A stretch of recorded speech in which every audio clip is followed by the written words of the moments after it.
She made it. I go back and forth between the person speaking and their website in case somebody wants more information. Okay. Yeah, so I'm assuming Nissi's network is still up and running. Of course. Yeah, I was gonna make sure. Because sometimes people stuff it shuts down and I don't know, and I'm sharing stuff that's no longer active. Yeah. Yeah. I would hope not. Okay. I would hope not. So here.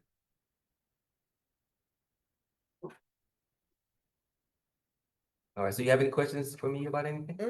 Okay. So basically, it's the same thing we did last time, except for we're not on camera. Exactly. And this time the agenda is 100% about you. So it's about you and what you do, and we're not trying to do anything in between. So yeah, that's it. All right, let me make sure I share right. Where you at?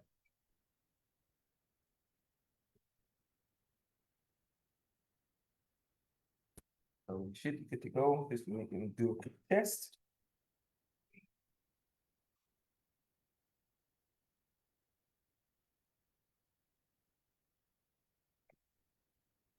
All right, so thank you guys for being here for Thursday morning breakfast. I apologize for the late start. You know, sometimes you coming from different parts of town, traffic gets crazy, and you gotta drop kids off and whatnot. So we get it. So we're here with Sister Nissi Hamilton, who's the founder of Nissi's Network. A very powerful, important organization as it relates to helping our kids be aware of sex and human trafficking. I make a distinction there. Well, it's human trafficking is the mother, Okay, and then sex is a part of it. Our child. he has 2 children, sex and labor. Oh, okay. Oh, well, there you go. So Thursday morning breakfast is about us doing what we can to bridge the gap between all the good that goes on in the city Yes. and the people that need that good to be done in their lives. Because for whatever reason, the do-gooders aren't always able to get their message to the people that need it. So Thursday morning breakfast. The do-gooders are actually doing the work. They're doing the work, right? And that's understandable. So we want to do what we can to help the do-gooders.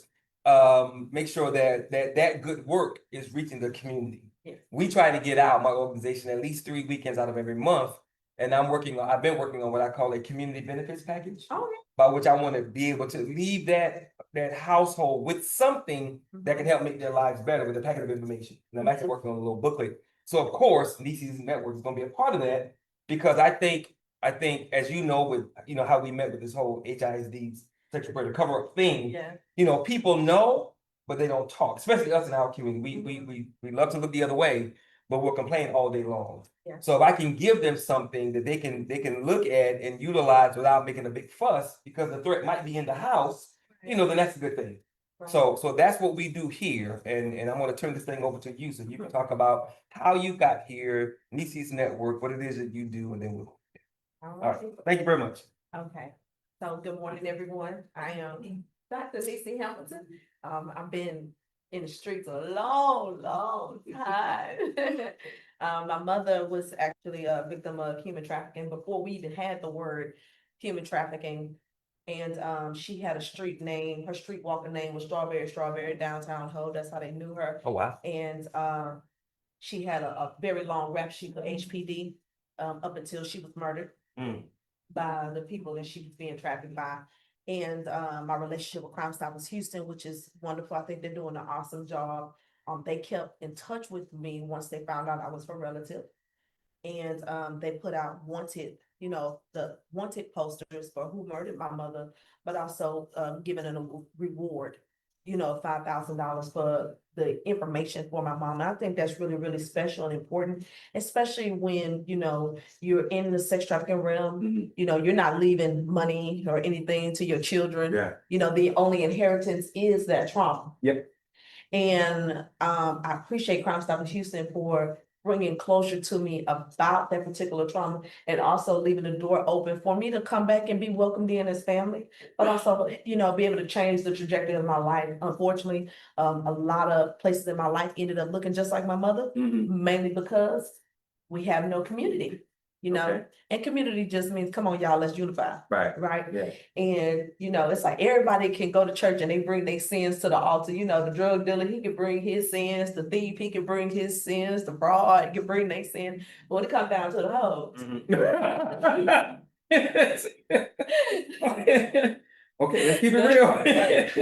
The hoes, it was like, They was like, stay away from the altar and my man, you know, kind of thing. And you did not hear, you know, and I'm a millennial, so you did not hear too much about their position. Okay. We just knew that, you know, that our Lord and Savior came from the lineage of them.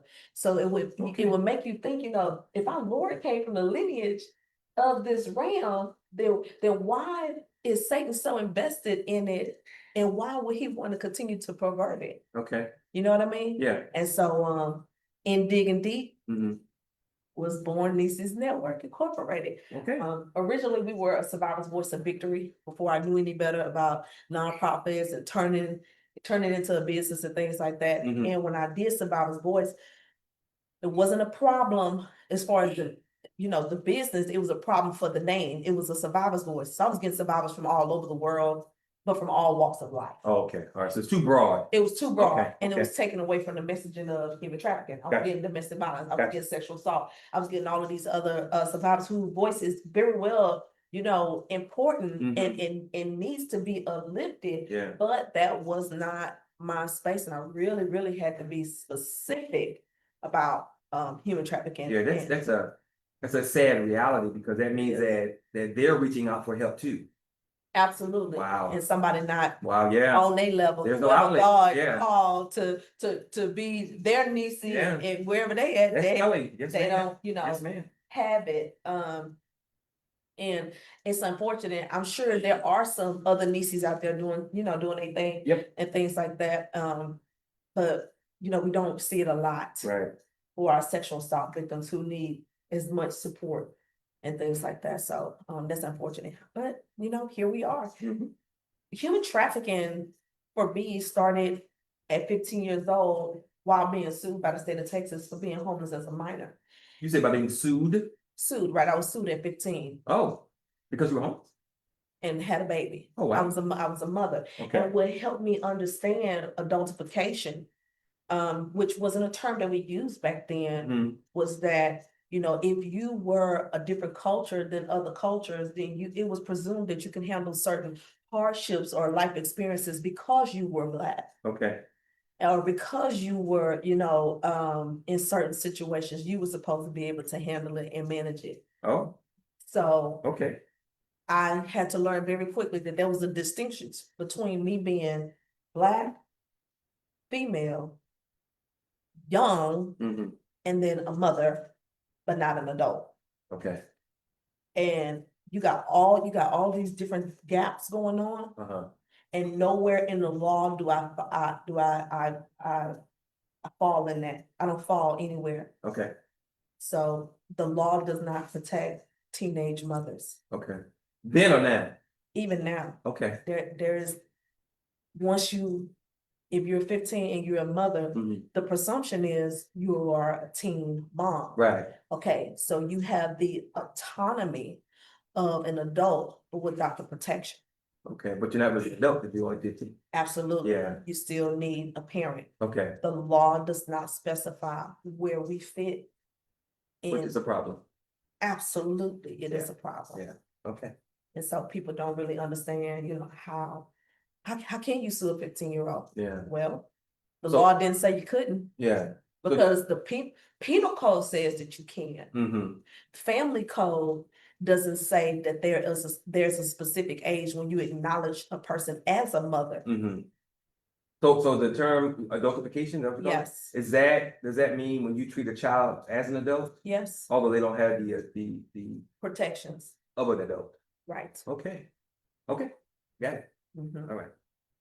So, I don't know what else. You gotta ask me some Oh, questions. okay.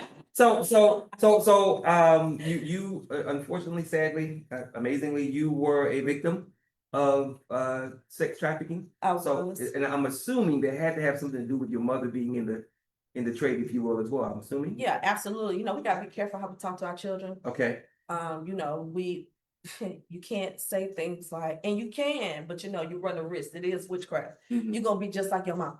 Okay. So you're gonna be just like your daddy. You plant seeds. Right. Yeah. I mean, it's bigger than seed. I mean, it is witchcraft, and it's the worst kind of witchcraft. Because if you don't know what being a hoe like your mama is, Mhm. and then you discover what it is. How do you discover something?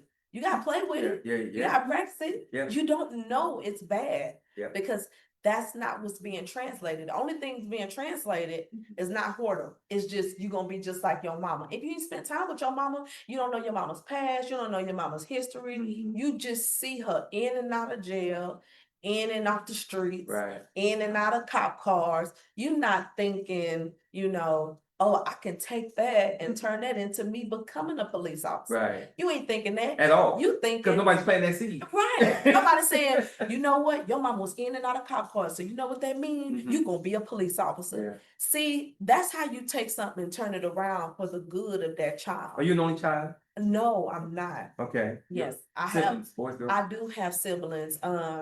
I have, let's see, I think it's about 7 of us all together. Okay.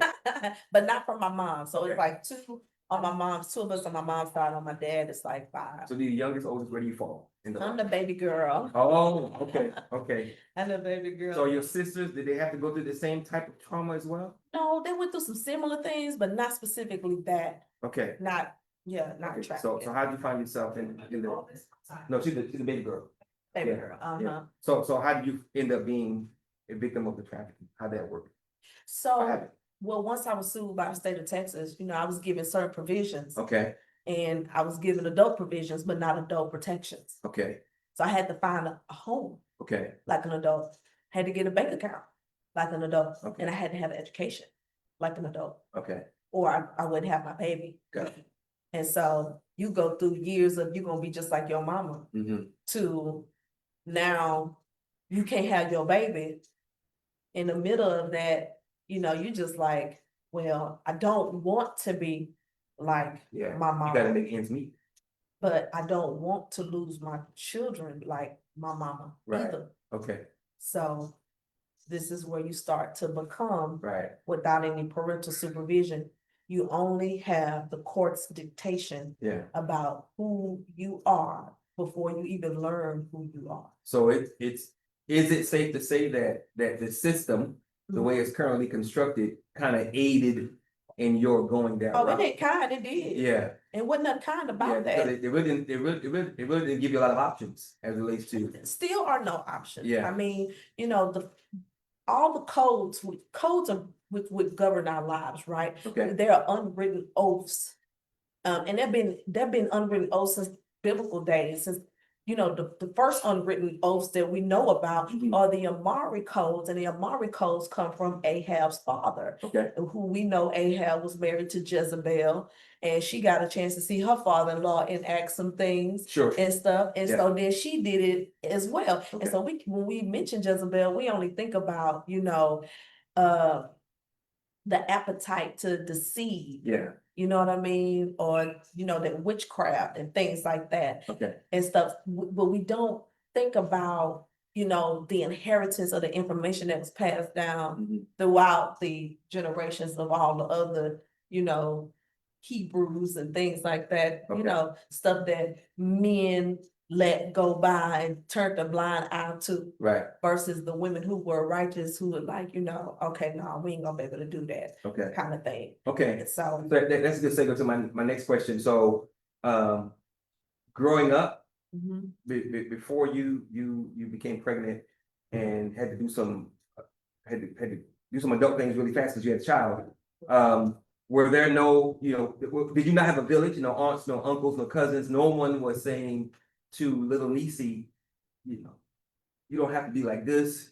There are so you didn't have anybody that was looking out for you? No, my grandmother, she had 2 other children besides my mom. My mom was the oldest, and when my grandmother got pregnant with my mom, she was raped. And so there was no father connection there. And then her siblings, my mom's siblings, my aunt and my uncle, there was a huge disconnect because of, the information that was being passed down from my grandmother to my aunt and uncle. Okay. And then back then, remember, I'm a millennial, it was if that person went coming with a check, they couldn't stay here. Okay. You know what I mean? Like if you wouldn't bring in some type of financial abundance, Mhm. increase, some type of stability with you, then it's gonna require me to make an investment, and I already don't have enough money to invest. Right. And you having a future, so, you know, because you don't come with some type of stream of income, then that was the determination on whether or not I was gonna live a good life. Okay. It wasn't based off of love, care, you know, kindness, somebody, you know, looking out, you know, my aunt wasn't like, oh, you know, you can come stay with me. And I think that, you know, in her mind, I think she thinks she really did a good job. Cause when I had, you know, my son and I was going through that transition after the state had sued me and things like that, Mhm. she then, you know, came and got my son, you know, like, you know, she was trying to help. Right. But I still had to pay her child support at 16 years old. Oh, and let me ask, I'm sorry, I forgot to ask this earlier. Mhm. What exactly did they sue you for? Good mean- question. You know, being homeless. Because I didn't have daycare for my child, I was neglectful Uh-huh. because I couldn't go to school, even though I didn't have a parent. So is that something that they do across the board? They sue young people who are parents? That's something that I'm they not do? sure if they're continuing to sue Uh-huh. young kids, Uh-huh. but I was definitely sued. I mean, it's undeniable, it's an undeniable fact So that I was sued. So do you know if the thinking is, which is ridiculous, if we sue her, she'll do right kind of thing? I mean, like, what is suing a young person who's struggling with a child? How's that gonna help? That's what I'm trying to You know, I just think that, Or is it just a corrupt system? no, I mean, of course, I mean, I'm 38 years old today, so. But almost 20 years ago now, Mhm. we are, I mean, I'm about 5 generations away from slavery. Yeah. So, Yeah. I mean, it's not that far away. Okay. I think our family courts and dealing with CPS, which Mhm. is, you know, which CPS is the new Pharaoh, Okay, it's a new, is the new Pharaoh. okay, new Pharaoh, okay. Right. Okay. Pharaoh in the Bible was the only one that took children away from their mothers. Okay. And then we had others. Herod came and did the same thing, and they weren't just taking them, you know, they were murdering. This was a massacre. So CPS is part of the problem. Oh man, it ain't. Well, CPS ain't even the brainchild. DFPS is the parent. Okay. So And that is Department of Family and Protective Services. Okay. So they're like the DFPS, mother, okay. and but CPS is the one that do all the dirty work. Okay, so you have generations of women who've gone through similar trauma.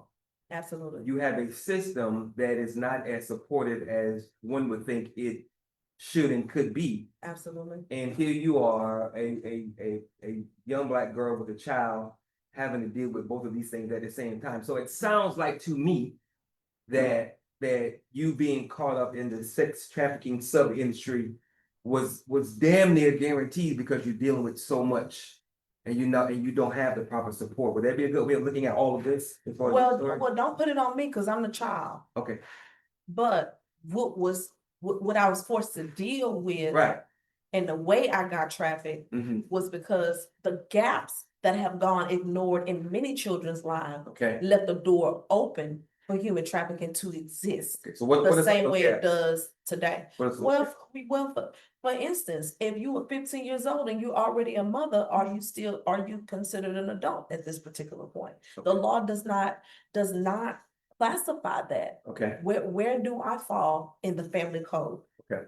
Or are we gonna keep making up rules about whether or not I'm considered an adult because I'm 15 and I have a child? Right. Or am I considered a child still at 15, even though I've had a child? Okay.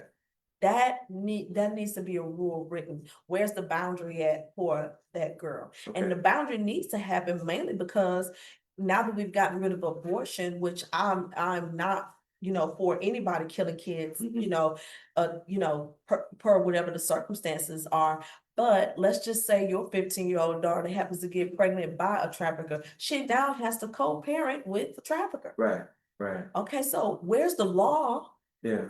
that has boundaries for the relationship, the parent-child relationship between the trafficker, the child, and the mom, Mhm.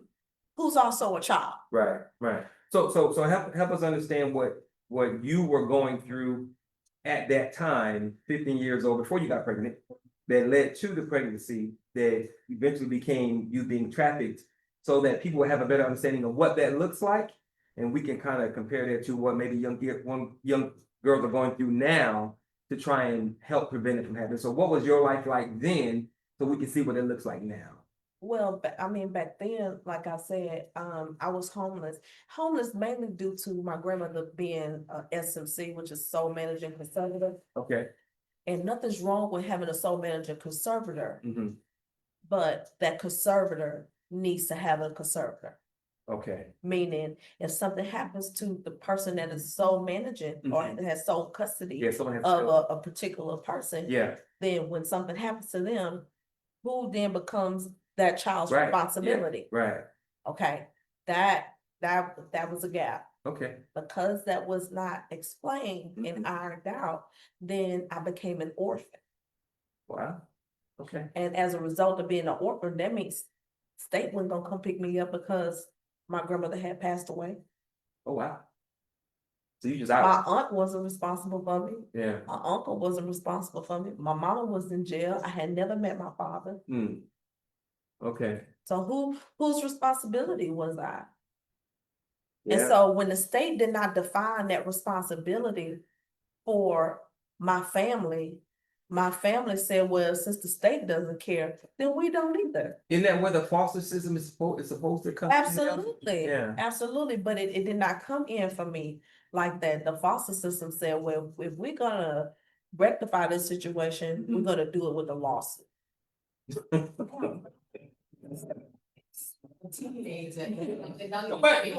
What she got?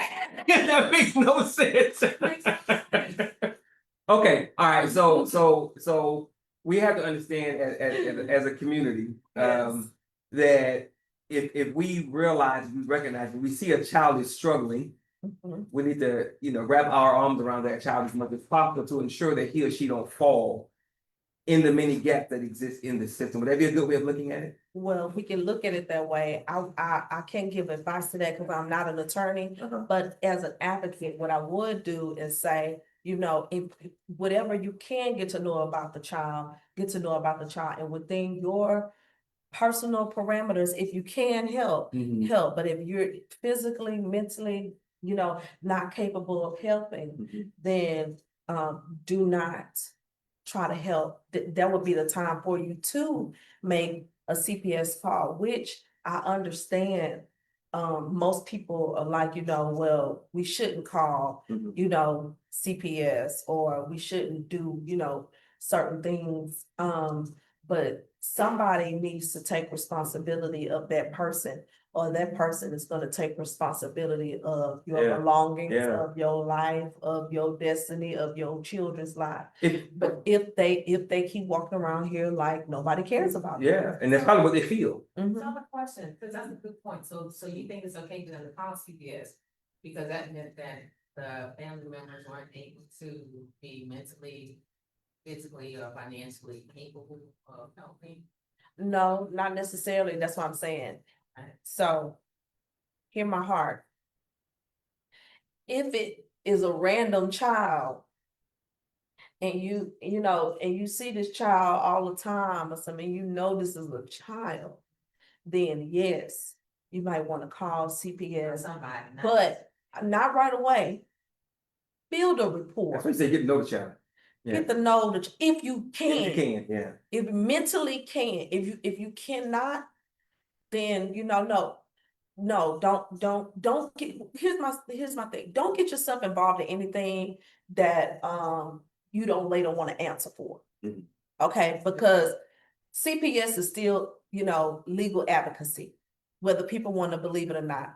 And it's also legal advocacy, not on the family advocacy side, but on the criminal advocacy side, unfortunately.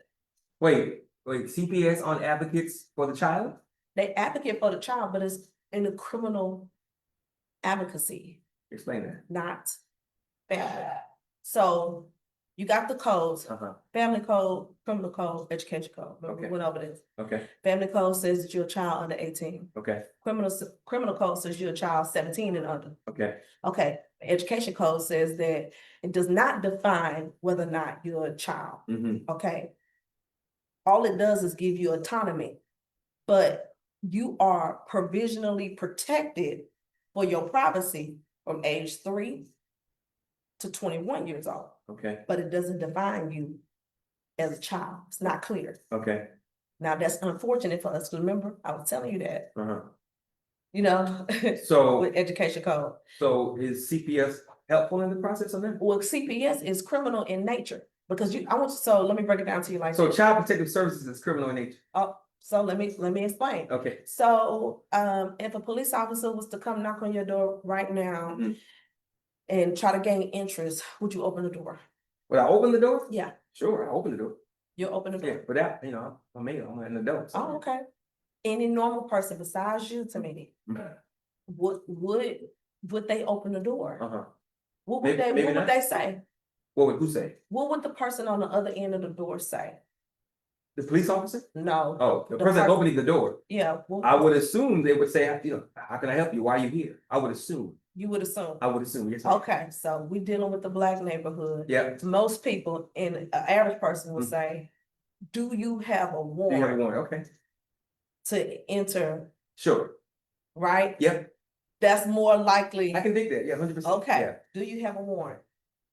And then, if they don't have a warrant, then they will probably say, well, I ain't opening the door, Sure, okay? right. Okay, because why? You have certain rights. Yeah, and there's not a healthy relationship between the police and the Black community. So yeah, I understand that. Absolutely, but Yeah. you have certain rights. You have rights that you should automatically know come automatically. Sure. But not only that, if the police starts questioning you, Mm-hmm. what are some of your rights? Right. Number one, you got a right to remain silent, That's right. okay? Yeah.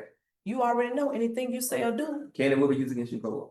can and will be used against you in the court of law. That is right. You have a right to be protected from illegal search and seizure, That's right. okay? These Okay. are your protections. Okay. All right. But along with that right to remain silent, all of this is the Mirandaizing, Okay. right? Yeah. This is them telling you, before you tell me anything, Right. These are your rights. these are your rights. Yes, ma'am. Well, how come when the CPS worker comes knock on your door, Mm-hmm. we give them entry? Because we don't know any better. And how come when the CPS worker is asking you questions that can be criminal in nature, Mhm. you're answering? Yeah. Okay. And how come when, if you let a CPS worker in your house, how come we let them walk all over our house, opening our refrigerator doors?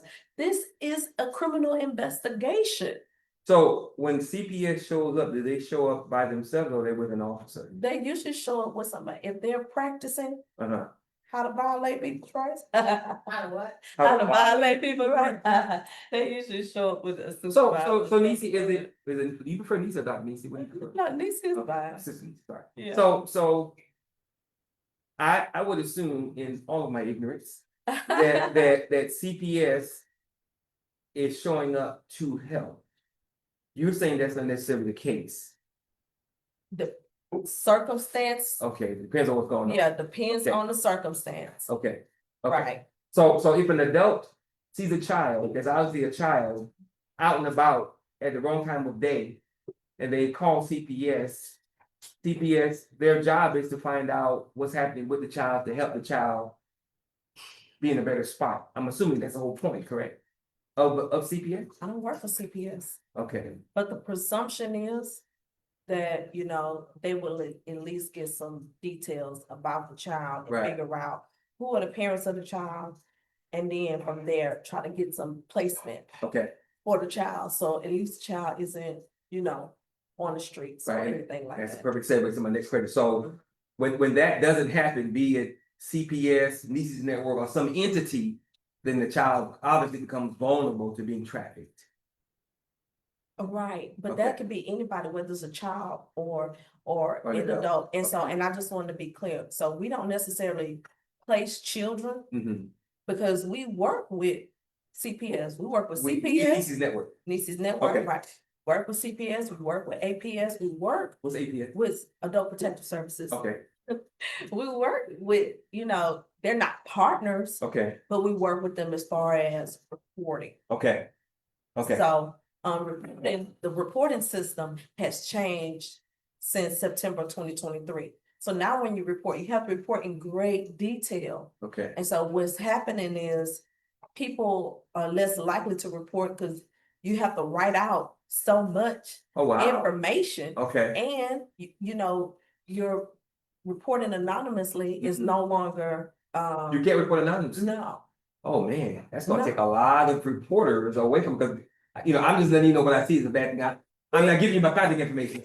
Wow, We Wow. understand that. Yeah. And that's a good thing, okay, mainly because people were making so many false reports and so many children were being torn away from their families. And because the adults were mad at each other. it's being done on purpose. Oh, Right. okay, When the penal code okay, specifically says if you make a false report, mm-hmm, then this is considered an injury. yeah, And you That's a can get a crime. crime. Yeah, right? it's a crime, yeah, You yeah. have charges put against you Sure. for this. Well, how can you have charges put against you for false CPS reports if you don't know who reported it? Right, yeah, okay, so as it relates to the human trafficking, sex and or labor, what does that life look like as far as your personal experience? What are you going through? What is your day-to-day life?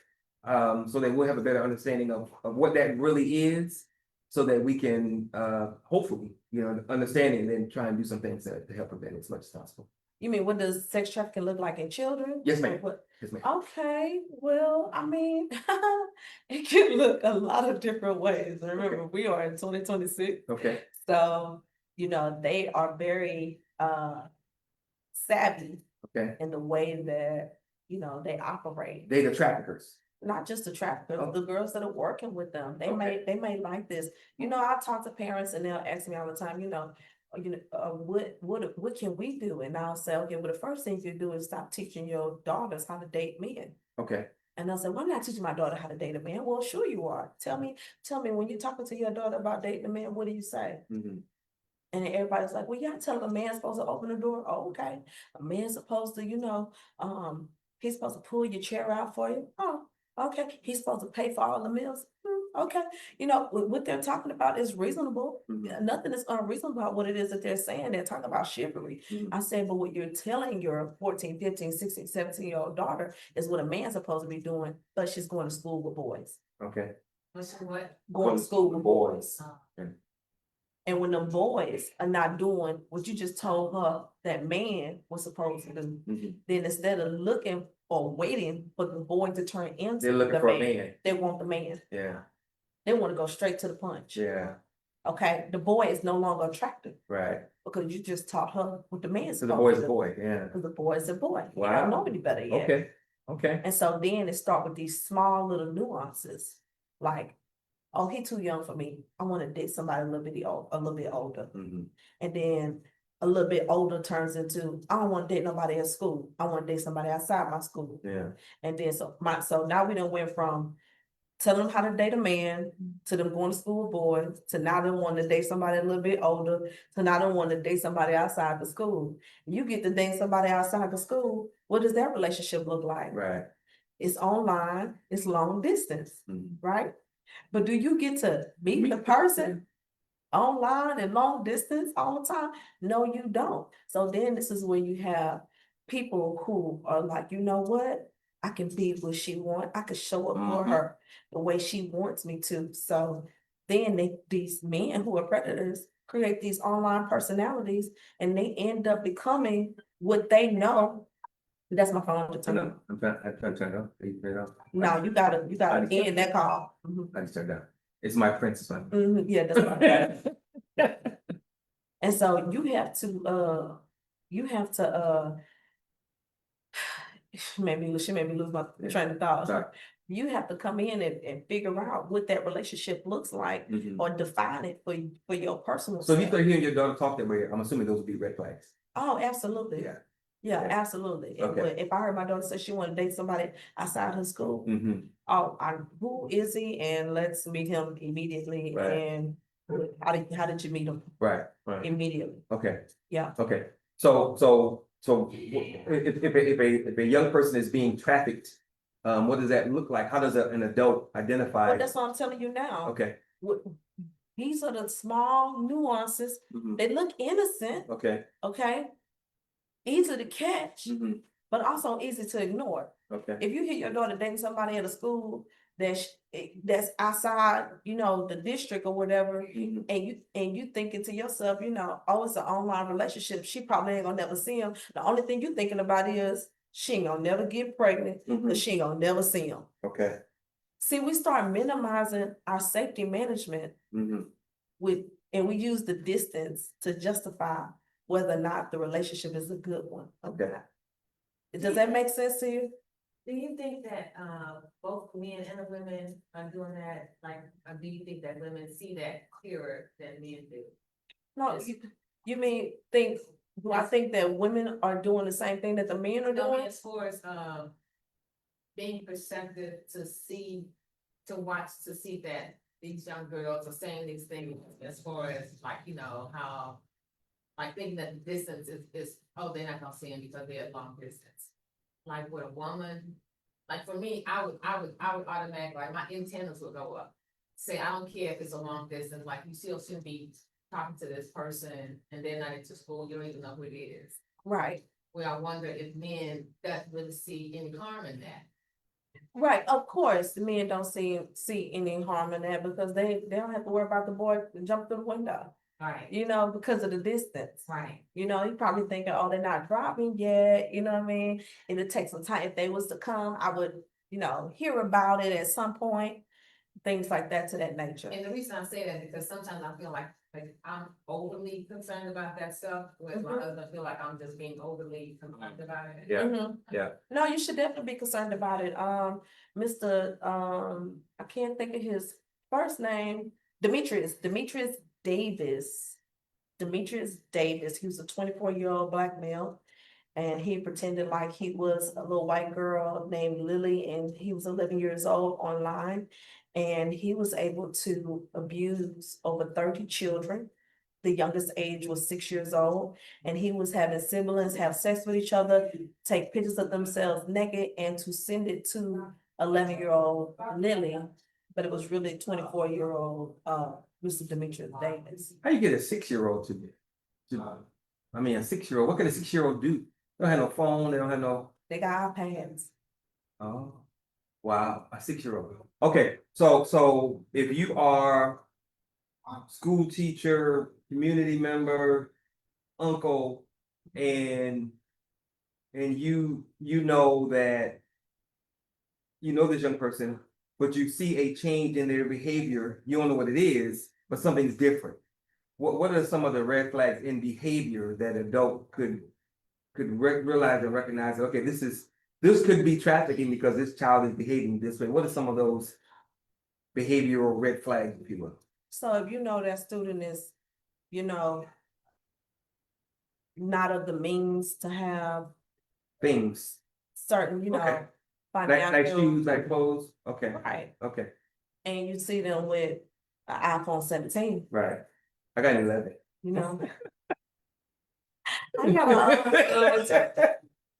and Yeah. you see them with their nails done Sure. all the time. Right. Nails are every bit of $70-$80. That's an investment. Okay. So I have that's no at idea, least right? $160 to $250 investment every month. That's just the nails alone. That's Sure. not even including the toes. Yeah. But it's definitely an investment. You start, seeing these And things. is it safe to assume that if a young person, a young female, we'll get to males in a minute, if a young female is being trafficked, her physical makeup is gonna be enhanced because she's being trafficked? Oh, absolutely. Okay, Yeah, it's gonna be enhanced Right. all the way. she has to attract people to her. Well, not just she has to attract people to her.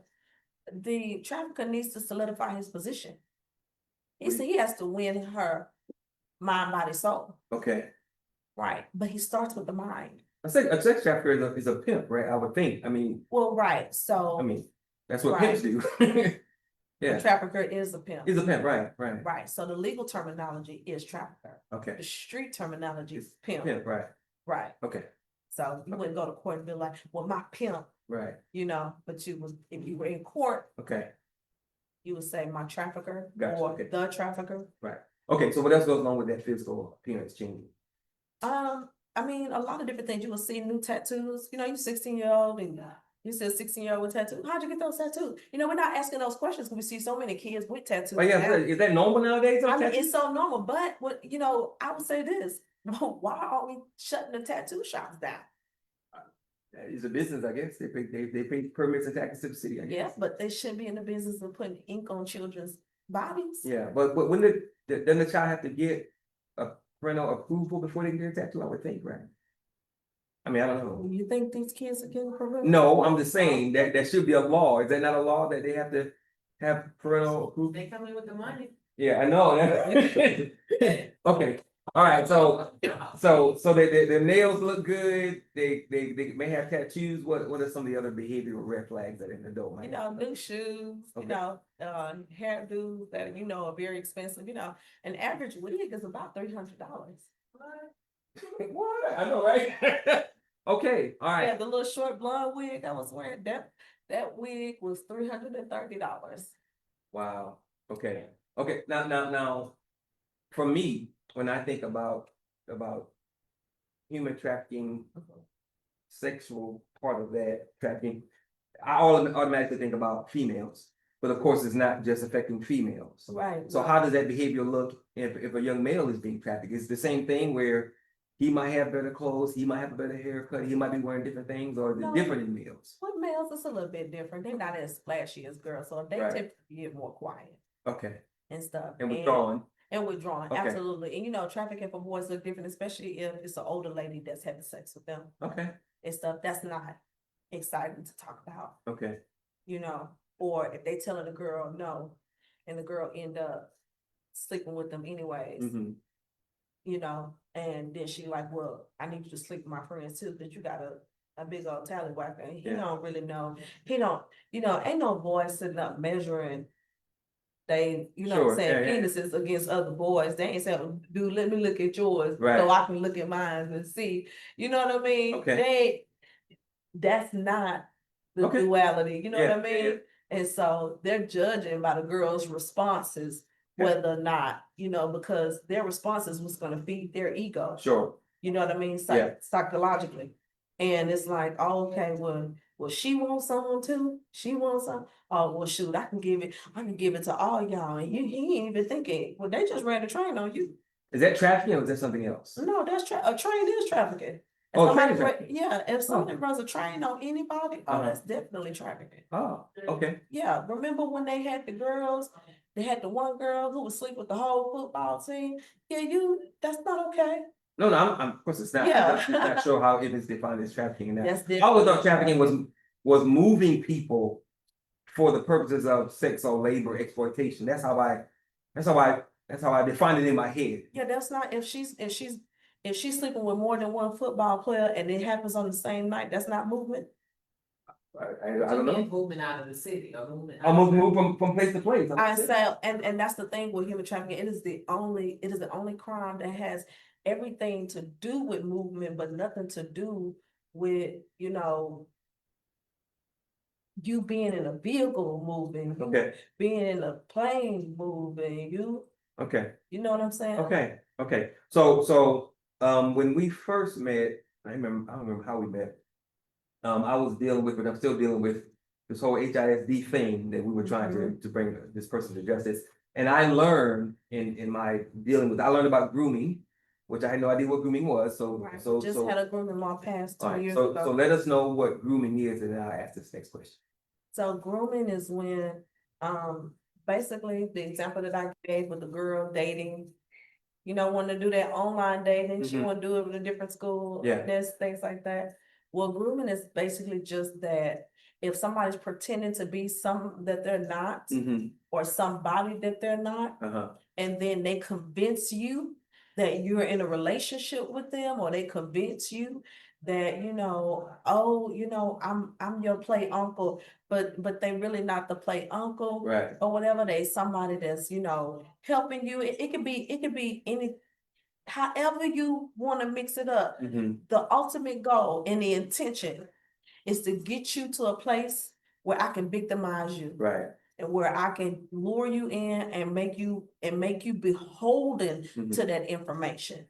You know what I mean? Yeah. So much so that you feel like you gotta hold it to your chest and you don't violate it.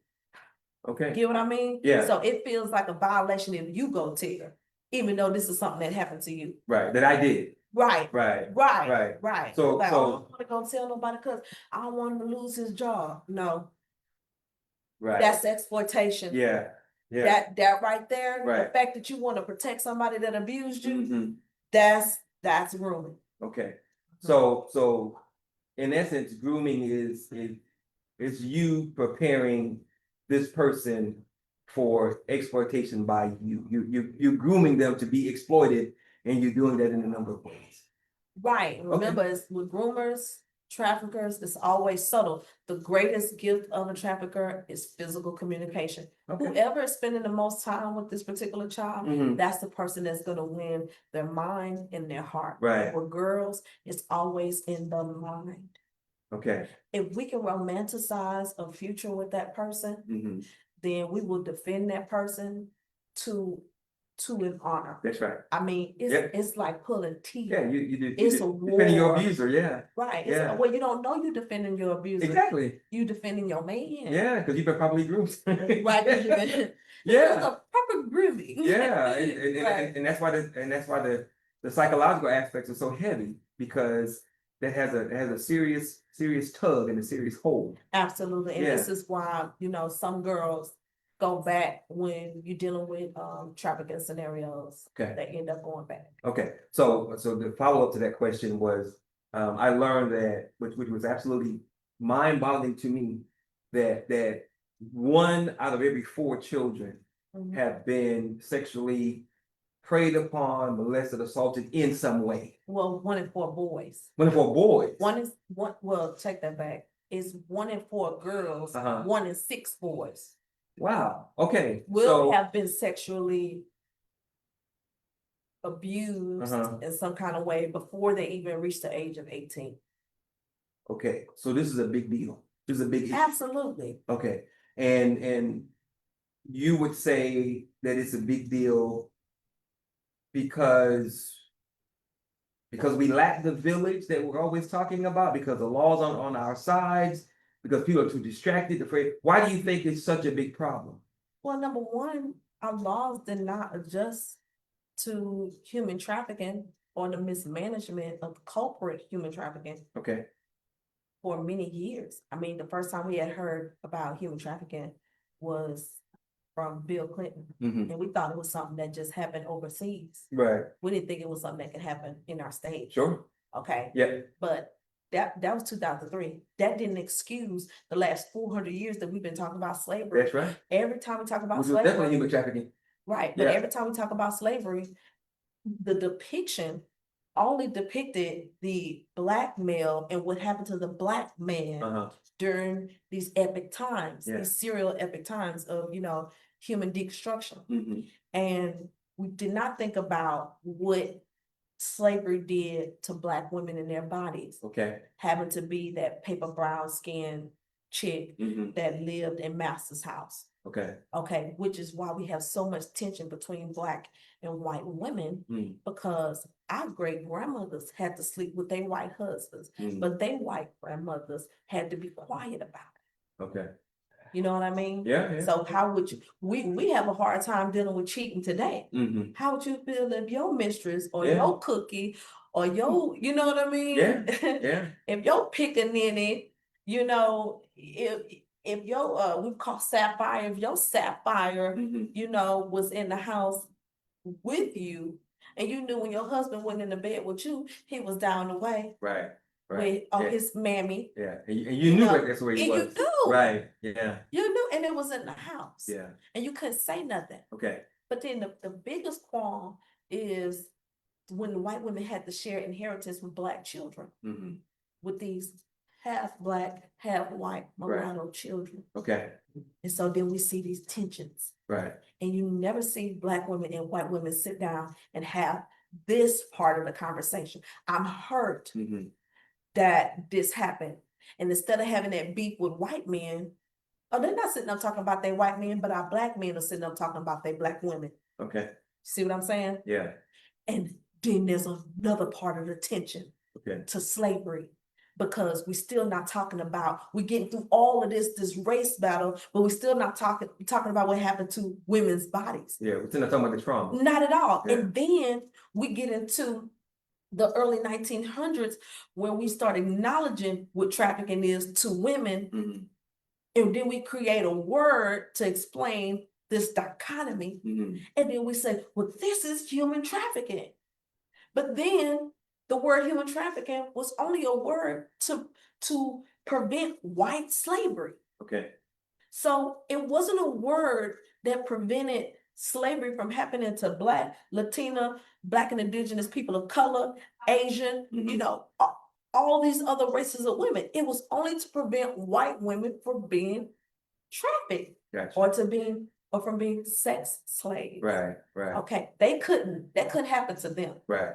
Okay, and all of this happened because a Black man who was wealthy and was a boxer was in love with a white woman who, you know, happened to be somebody who's a little worldly than, you know, other women. And to protect her and defend her body and her reputation and the purity and the class, oh, we got to send him to jail. Somebody Jack Jones? For human trafficking. Who you talking about? And then we came up with the Man's Act. Don't give me to talking about his name. Oh, okay. Yeah, because I don't remember right now. Okay. But we from there, the Man's Act. It's called the Man's Act. MANNS.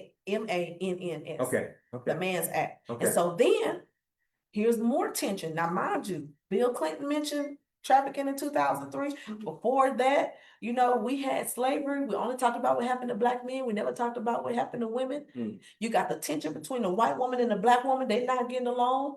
Then you come all the way here to 2016. DFPS didn't start dealing with human trafficking until 2016. Okay. Okay. Okay. And then after 2016, we start getting into all these lawsuits and talking about, you know, trafficking and what it means and blah, blah, blah. And Black folks like, we ain't never heard of trafficking. Yeah. And then, now mind you, I've been out here talking, you know, about trafficking for at least the last 10 years for sure. Okay. Okay, so then the first time Black people were trying to understand human trafficking is when we saw R. Kelly go to jail for the Man's Act. Okay. And we see our boy Kels go to jail for 30 years for the Man's Act. Okay. Now, the Man's Act is for trafficking, but it was predominantly a crime against who? White women, right? Okay. Had nothing to do with Black girls. Okay. But then you get to Jeffrey Epstein and Ghislaine Maxwell, and we see them go to jail, and they don't even go to jail for the crime that they created to protect white women for. Right. Now, make that make sense. You gave R. Kelly 30 years for it, but then you give Ghislaine Maxwell 20, and you don't even charge her with the damn Man's Act, and she trafficking white girls. Well, if you're Black, you don't. Everything changes with the rules. Yeah. This is the point that I'm making. This is America. So speaking of which, I'm glad you brought up Clinton and Epstein. Were you probably weren't, but were you surprised at how large the Epstein file was at all? And to bring it back to that regular question. Political. Yeah. And it's been happening, right? It's been happening Since the biblical days. Yeah. That's why I started off with this happening in the Bible. Okay. Joseph was trafficked. He was labor trafficked. Remember, his brothers sold him into slavery. Geez. Okay. So let's bring this thing to a close. What can we do as a community to be more observant, to be more vigilant, to help the overall issue? How do we connect with Nissi's network? What can we do as a community to make sure that we're doing everything we can to make sure that we're protecting our young? This is what I need every parent to do. I cannot stress this enough. Okay. You need to buy a family code. You need to buy a penal code. Okay. And you need to buy an education code. Okay. And you need to read it. I'm not asking To you know to the know law. all of it, but Okay. you need to know the law. You need to know how the law is applicable to your child while they're spending 8 hours at school Okay, and 8 hours away from you. You need to know, what does the law say? okay, You need to know, what does the penal code say? When the school calls you and say, hey, you know, we're acknowledging your child did X, Y, Z. Well, before you as the parent acknowledge it, okay, what does the code say? right. You know what I mean? That's something that has to be purchased. You can't just download it from a website. You gotta purchase it. You typically you do. Okay. I'm sure you did hard enough, but typically you have Where to. do you go to purchase it? Of those things, where do you go to purchase? Amazon is a good place Okay, to purchase. okay, Um, okay. So what else can we do as a community?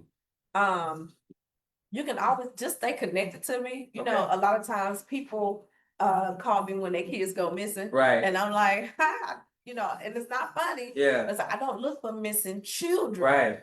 But We didn't get into that. you know, the prostitutes that, you know, are out there and that are not ready Mm-hmm. to come in yet, that I have really good relationships with. Yeah. You know, that if they see something or if they know something, Mm-hmm. you know, they typically say, hey, Miss Nissi, you know, we saw such and such, you know, Okay. blah, blah, blah. You know what I mean? Okay. All right. They'll do it. So how can a person stay connected to you and what you do?